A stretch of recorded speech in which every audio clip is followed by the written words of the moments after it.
for those of you who attended the NACS show, there's no question that hemp-based products are a growing part of our industry.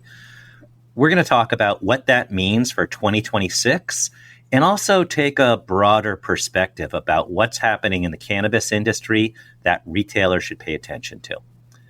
But first, imagine turning your parking lot into a strategic asset. Electrify America offers a turnkey solution for businesses to deploy and operate their own EV charging networks through Electrify Commercial. With NEVI funding opportunities available, there's never been a better time to plug in. Visit electrifyamerica.com to learn more. Please note that this is a paid advertisement provided for promotional purposes only and does not constitute business, financial, or legal advice. So joining us today for our conversation on cannabis and hemp-based products, etc., is MelissaV Haar. She is an industry expert on combustibles and the cannabis industry. She's written numerous articles for NACS Magazine, including the October issue, which is fantastic. It's called Cannabis, Green Rush, or Green Bust, and looks at the broader perspective. But we'll take two things here. We'll look at the NACS Magazine, the October issue, looking at the bigger picture, and also what we're seeing at the convenience store level. So first off, of course, welcome to the program once again, Melissa. And one other thing that's worth noting about this year is a new generation of Vonder has gone to the NACS show. Yes. We had 3 generations there this year. My 7-year-old shepherd joined the show after years of hearing me talk about this amazing candy expo. That's what he would call it, the candy show. Mm-hmm. He actually went to school across from a 7-Eleven. So his classmates were all very jealous that he got to go take notes on all the exciting things happening at the show, including all the hemp products and representation that were there. So to be clear, he's steering clear of that area. But If anybody has 4 generations that have gone to the NACS show, contact us. We'll put you on. We'll talk about the experience. But so NACS show, obviously a lot of new products, as there are every year, and a lot of new trends. Yep. And clearly hemp-based products was one of the bigger trends this year.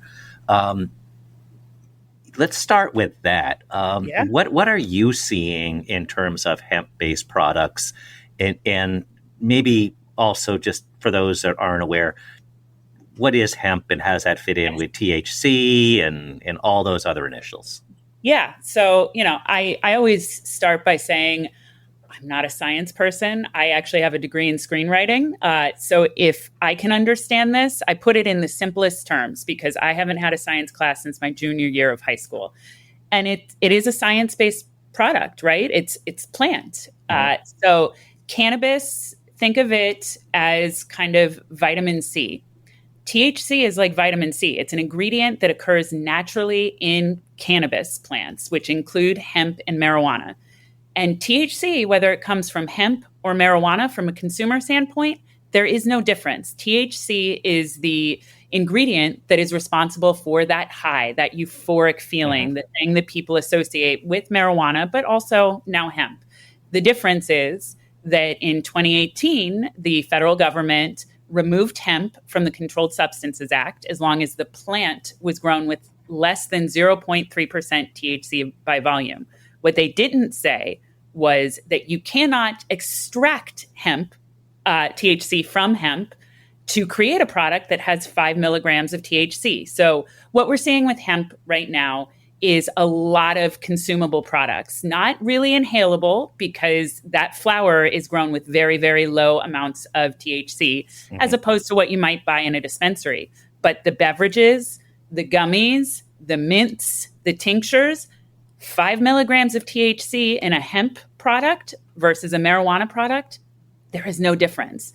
And that's really opened the door for convenience to actually participate in the THC business. And we're seeing so much excitement. And Jeff, I got to tell you, like the NACS show this year, just scratching the surface because it was the first year that hemp products could have booths. They could not sample. But by the time they could, it was too late, really.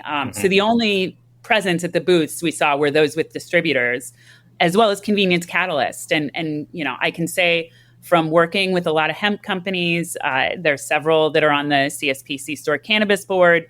that telling them, hey, you can do the Convenience Catalyst program, they were so excited. And there were a ton of them that were just walking the show floor to take it in because they recognize convenience is this huge, exciting opportunity. They know that this is where vape was born. They know that it's where energy drinks were born. And they're seeing this is the catalyst to normalizing THC, whether it's cannabis, marijuana-based or hemp-based. So federally, it is still, I'm using air quotes, illegal, but a number of states have made it legal are schedule, all that fancy words, but it's technically, they say, I think the technical term is it's cool to sell it. Sell marijuana. Yes. Hemp is legal federally with a lot of asterisks, and I'm sure the NACS GR team will happily come on and correct me on that. Mm-hmm. But largely speaking, federally, hemp, okay, marijuana, state-by-state basis. So what this has done is it's expanded the usage of hemp in particular that used to only be in dispensaries, where you had to be, it was a very closed loop, I guess, if you will, where that was the only place you get it. And depending on the state, depending upon how the state regulates, not many opportunities for a lot of these products. So now when it expands to convenience stores and you're talking about gummies, you're talking about drinks. Now we're seeing here in the Virginia area, you're seeing beers, non-alcohol, but they have hemp in them. They're hemp-based. So these are products that you, on the surface would not say, oh, I saw that coming with this brand. So all new out there. What does this mean? Now, what are the types of products that convenience store that you would see hemp-based products in? What are some of those products? So the huge thing, and what I really think is the game changer, is beverages, right? They are such an approachable format. It is what we as adults associate with a social beverage. It is what we associate with relaxing. It's you don't need any special equipment or know-how to drink a beverage, feel the effects and decide if you want another or not. I can say from personal experience, it has been amazing. You've been out with me. You've seen me pull out my little tinctures, because at this point, I have 2 little kids. So while I love beer, I got married in a brewery. My sleep has been greatly improved by, in a lot of occasions, switching to a hemp THC beverage. And there's a lot of states where you can get this at bars too. And it's wonderful. So I find that to be a super exciting, super approachable format. And for convenience, we have a home for it, right? I think some of the struggle with gummies and tinctures, which are out there and I do think are a big opportunity, but we don't sell age-restricted candy. Right. There's not a natural home for it. But we do sell a whole lot of beer, and there is a place to do this. From the consumer perspective, that's what they associate. It's very easy. I have friends and cousins who have never wanted to try gummy, have never wanted to try a joint or something that's combustible, but seeing the beverages at a Circle K, at a Total Wine, it really normalized it for them. So that is certainly a huge, huge opportunity. But then on the flip side, as you see people become more comfortable with THC usage, they'll start off with a beverage, but then they go, you know what? Beverage is awfully big to carry around in my purse. Maybe I don't want to be as brazen as Melissa and bring it in somewhere, but a gummy is pretty subtle. Or for folks that want to take it for sleep. Gummy, you might not want to drink a 12-ounce can of something, and potentially wake up 3 times over the night to pee. But a gummy is great. And so we're seeing all these different use cases, all these different formats. And it's really exciting because, Jeff, I don't think we've ever had a consumer product good category that has this many formats and this many uses. People use it for relaxation, for socializing, for intoxication, but they also use it for sleep, for pain, for anxiety. It's super exciting. And so, the edibles and the beverage are where I see this as the big opportunity for convenience today. So I want to touch upon your article, but first, one more thing. Noticing well, first off, if you 3 generations been to the NACS show, you still have to top getting married in a brewery. So there's still that hurdle. But I was on the road this summer. I was at a one-store convenience store, and they had what I thought. I like IPAs. I figured, okay, there's a 16-ounce can, looks like a double IPA. Perfect. I'll have one of those. Cool design, everything like that. And then I noticed on the label it said 2 servings. And it's like, I've never seen that on a beer before. And then I realized it's technically a beer with no alcohol, but with a fair amount of THC. And it's like, well, I'm glad I read that before I got my rental car. But I wasn't going to drink.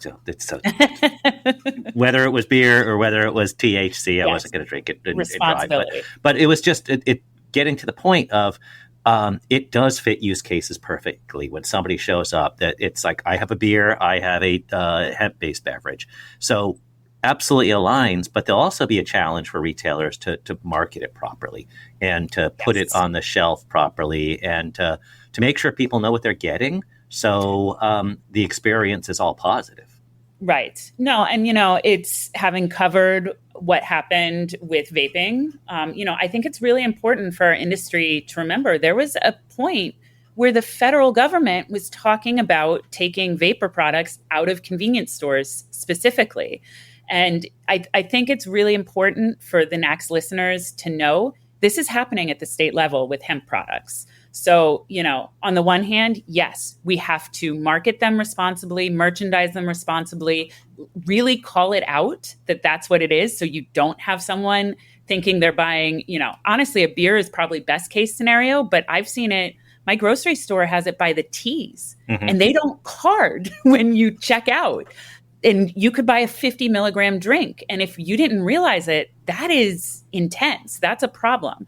So we have to do this responsibly, but we also have to show up at the state level and advocate. Even if you're not selling it yet, talk to retailers in Alabama.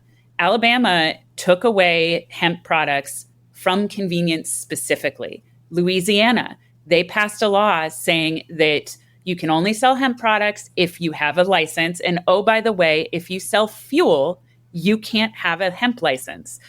This is happening, and there are implications, even if you're not selling hemp, because then Alabama also took away the right to sell vapor. So, the notion that convenience can't age restrict properly is a problem, regardless of the category. We have to show up and we have to advocate and tell the story. I don't think that smoke shops or vape shops or liquor stores have developed their own age restriction technology the way that convenience has with True Age. We need to tell that story. So, as exciting as this is, I'm kind of Paul Revere here, ringing the bell, say regulations are coming. So we need to showcase the wonderful things our industry does and that we are perfectly capable of selling an age-restricted product, even if it's ones that retailers aren't choosing to do yet. Right. And amen. So want to touch upon your the October issue of NACS Magazine. There are 22 feature stories, and it's a thick issue if you have it in your mailbox, or you can go online and it's thick there and digital. But the article, what struck me about the article, and we focus on the convenience store industry, but this was a step back. And this is saying, like, what's the overall cannabis industry looking like? And like, basically, a couple lines I underlined, the cannabis economy is struggling. Yes. Optimism is no longer as much as it used to be 10 years ago. And there's some real concerns, despite what we saw at the NACS show and what we're hearing about the industry. Can you walk us through the phrase, the cannabis industry is struggling? Yeah. So let me try to give some top lines here, because, this was eye-opening even for me, who's somebody that's been covering this industry for a while. You hear about all these cannabis sales and all the people that are using cannabis. There's more people using cannabis than alcohol today. That is wild. However, when you dig into the regulations, it's a really, really hard industry to make any money off of. First and foremost, cannabis companies can't write off their business expenses because it's a federally illegal product, and they are considered to be trafficking in a federally illegal product. Now, that applies to marijuana businesses, not hemp businesses. And really, to me, where this ties to convenience is why there's such optimism about hemp-based products, because hemp-based products can write off that amount. They are not subject to the crazy taxes that marijuana products are. One stat that was shared about Washington State, once you add in the sales tax in addition to the Washington State marijuana tax, it's a 50+% taxed product. I covered tobacco and I thought our taxes were pretty bad. I get why you can sell a lot of product and not make any money. So what hemp provides is an opportunity for some of those companies to make some money, to have interstate commerce. That's not allowed in marijuana. All of these rules, but then it's also breeding some bitterness from those folks that are growing marijuana plants, that are operating dispensaries. Because at the end of the day, THC is THC. And so they have all of these really restrictive laws that hemp THC doesn't have. And that just comes down to a federal, distinction. So it's truly wild. But, Jeff, we are starting to see a lot of excitement, even from the marijuana side, about what hemp and convenience specifically can do. It's really a way to open doors and open minds. You're right. There's people that either can't walk into a dispensary because it doesn't exist in their state, or they won't. I have 2 little kids. I can't go into a dispensary if I am out with my children. It is a 21 and up only location. By having THC beverages in convenience or having low dose edibles in convenience, you have the opportunity to get folks who wouldn't walk into a dispensary. They'd say THC isn't for me, but they trust, especially those single store operators that are part of the neighborhood. Lonnie's podcasts with you all, they are a trusted part of the community. And so if it's in their stores, and I happen to know it is in their stores, and it is changing minds, and suddenly those people that would never walk into a dispensary go, hey, this is pretty great. Maybe I do like THC. Maybe I do want to go into the dispensary for a higher dose or for something else. Well, that's, I'll do an analogy with restaurants. The only time you walk into a restaurant is when you intend to eat there. You don't walk in and say, hi, just saying hi, and I'm going to awkwardly leave now. The only time you go in a dispensary is when you intend to buy something. So I would imagine convenience stores, you can walk in, you can see the food, you can say, hey, maybe not for me today, but man, that looks good. I'm going to come by another time and get that. Same thing with the hemp-based products. This allows somebody to see that it's not some dark alley. And I think the other thing that you pointed out in your article is with these higher taxes and with these regulations, you have states where it's 50-50 black market or legal. And, I've been in Washington Square Park in New York City, and it's like, hey, man, you want some Jamaican smokes? And I know what they're talking about, but they're not going to say, hey, man, do you want a hemp-based beverage? I'm carrying around a pack of drinks. I made it myself. No, you're not going to trust that. You'll trust the flower, but you're not going to trust somebody, co-pack making his own beverage. So I think that also presents an enormous opportunity that when you're talking about that, the industry is looking at C-stores and saying, this is a really good opportunity to present something that's legal, that's widely accepted, and present it in a way that is best positioned, age restriction, everything. It lines up and checks every box. Yeah. And, this is kind of how I've spent my past year, Jeff. And, ironically, it ties back to the 2024 NACS show. There was a gentleman that runs an event called CannaDataCon. It's now CannaBevCon to represent the shift towards beverages. But he came to the NACS show because he was looking for speakers from different industries. And he happened to come by the iSee booth. I wasn't there. He talked to Joe, to my dad.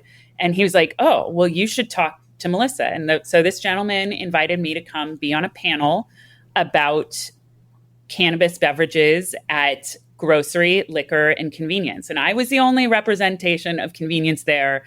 I was with 2 liquor store owners who were all in. And I thought I was going to come into this having to sell people on convenience. And I got to tell you, the energy was astounding. People were coming up asking me for more information and saying, we want to be in convenience. We understand this is where it happens. Heck, somebody asked a question about NACS. And I said, okay, these are people that did their homework. I thought I was going to have to sell. And for the past year, I've been invited to go speak at a bunch of cannabis events, which is so funny to me because I feel like I've spent the past 10 years talking to convenience people about cannabis, saying, pay attention, pay attention. And now this year, cannabis is coming to us, to convenience, saying, come talk about your industry. We want to learn. We want to learn how to sell into you. We want to learn your best practices. And to me, that says this bridge is being built. That is what happened at the 2025 NACS show. It's certainly next year, I think you're going to see a wave, but you saw THC companies participating in NACS Pack this year because they want to learn, they want to support. You saw people, Allen Iverson showed up for a hemp beverage event at the NACS show this year because he wanted to meet retailers. He has a brand. He understands the importance of this industry.